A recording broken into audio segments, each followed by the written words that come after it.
এটা তো জাতীয় সমস্যা, জাতীয় সমস্যা। এটা রাষ্ট্রীয় দেখবে, রাষ্ট্রের এটা দেখার কর্তব্য। কতদিন লাগে দেখতে বলেন?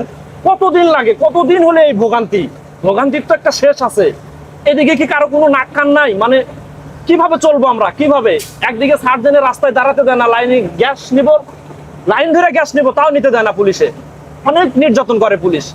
তাহলে পুলিশ আমাদের গ্যাস দাও, আমরা শৃঙ্খলা ভাবেই তো গ্যাস নিব।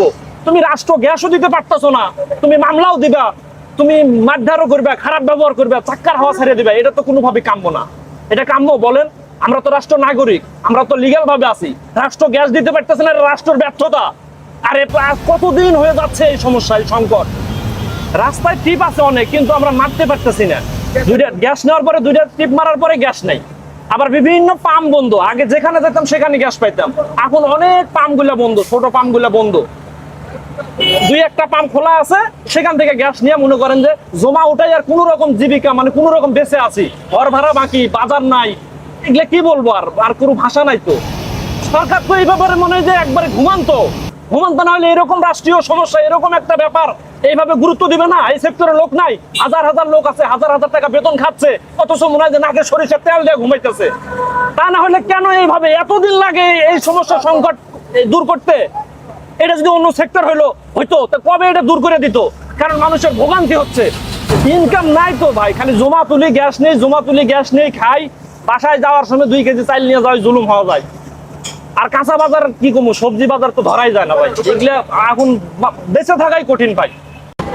এই যে জায়গাটাতে এসেছি, এটা হচ্ছে গাবতলীর একটা পেট্রোল পাম্প বা এবং সিএনজি স্টেশন পাশাপাশি। কত গাড়ি লাইনে আছে এই মুহূর্তে এটা আসলে গুণে দেখা মুশকিল। আমি যতটুকু দেখলাম, এই সিএনজি স্টেশন থেকে একদম গাবতলীর দিকে অন্তত 1 কিলোমিটারের বেশি লাইন। আমার পেছনে যেসব এই সিএনজি চালিত 3 হুইলার দেখা যাচ্ছে, তারা কারো এই গ্যাস নিতে 4 ঘন্টা 3 ঘন্টা সময় লাগছে। এবং এখানে আসার পরে যেটা হচ্ছে, গ্যাস পাচ্ছেন 150 টাকার, 200 টাকার, 100 টাকার এরকম, কারণ প্রেশার নেই। আর এই কারণে যে সমস্যাটা হচ্ছে সেটা হচ্ছে, ঢাকায় যেসব রাইড শেয়ারিং অ্যাপ আছে, উবার, পাঠাও, এমনকি এই যেসব সিএনজি চলছে ভাড়ায়, যাত্রীরা এখন কোনো ধরনের রাইড শেয়ারিং অ্যাপ পেতে বা সিএনজি পেতে ভীষণ সমস্যা হচ্ছে।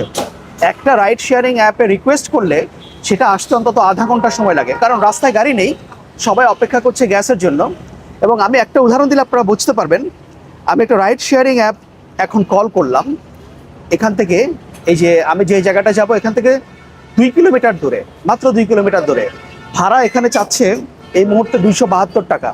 কিন্তু 272 টাকায় কেউ যাচ্ছে না। এটাকে আমি বাড়াতে 300 টাকা পর্যন্ত নিয়ে গেলাম, তাতেও কেউ রাজি হচ্ছে না। তো বুঝতে পারেন যে প্রতি কিলোমিটারে ভাড়া এখন প্রায় 150 টাকার মতো হয়ে গেছে।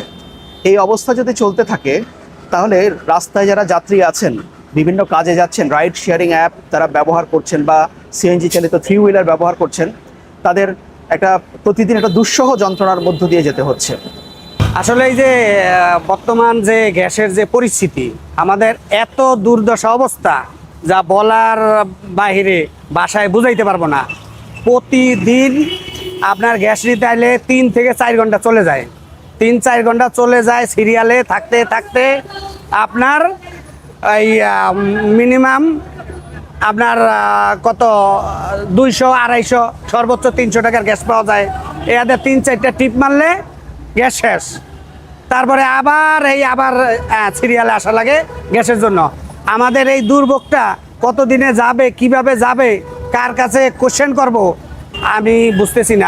আর কার কাছে আর উত্তর পাবো যে আমাদের এই দুর্দশা কবে যাবে। ইনকাম তো অর্ধেকেরও নিচে নেমে গেছে। আপনার গ্যাসই নাই, তাহলে ইনকাম কি করে হবে? কি দিয়ে টিপ মারবো? ভাড়াও তো বাড়ছে, ভাড়া যেটা বাড়ছে, হ্যাঁ কিছু ভাড়াও বাড়ছে কিছু, কিন্তু ওইটা তো যথেষ্ট না। মূলত আমার গ্যাসটা তো দরকার। আমি যে জায়গায় 10টা টিপ মারবো, হ্যাঁ আমি 4টা মারতেছি। তা সেক্ষেত্রে তো ওইটার সাথে সমন্বয় করতে গেলে আপনার তো কমে গেল।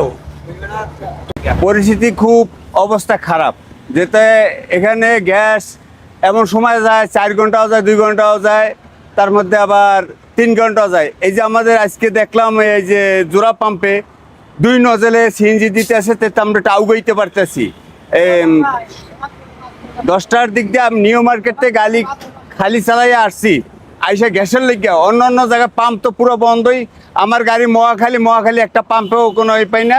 রাওয়া ক্লাব আছে, কোনো রকম সিরিয়াল দেওয়া লাগে, গ্যাস ঢোকে 50 টাকা 30 টাকা, পর আর কিছু না। হেক পরে দূরে দূরে যাই, কোনো দিনে যাই শনিয়াকড়া, কোনো দিন আসি মিরপুর আইসে আবার পুলিশে আমাদের হরানি করে।